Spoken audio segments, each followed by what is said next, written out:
Hi guys, welcome back with me again in this channel. On today's tutorial, I'm going to show you how you can use storage sans in Windows 11.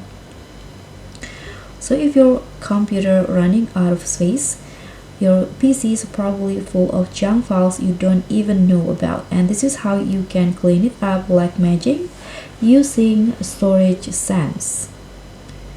So this tool is already built into the Windows 11, and to access this you can just go to Start menu and go to Settings, and here click on the System category and select Storage, and here is where the magic begins. Storage sans is a built-in Windows feature that automatically deletes temporary files, recycle bins, clutter, and all downloads. So you just need to clear your PC without lifting a finger. So you can just click on this storage sans.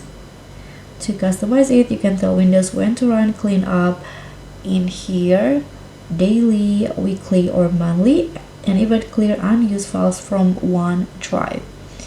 You can see in here you can set the run storage sans every day, week, month, or during low 3D space, and you can also set the delete files in the recycle bin. And for maximum cleanup, you can set a disk recycle bin downloads to download after 1 to 14 days. So that's it. Your PC is cleaner, faster, and running smoother. Let Windows do the dirty work for you with storage sans. So make sure this is on. And that's all for me. Smash that like if you storage is just sigh in relief. Subscribe, don't forget to click on the thanks, and also comment if you still have questions. Bye.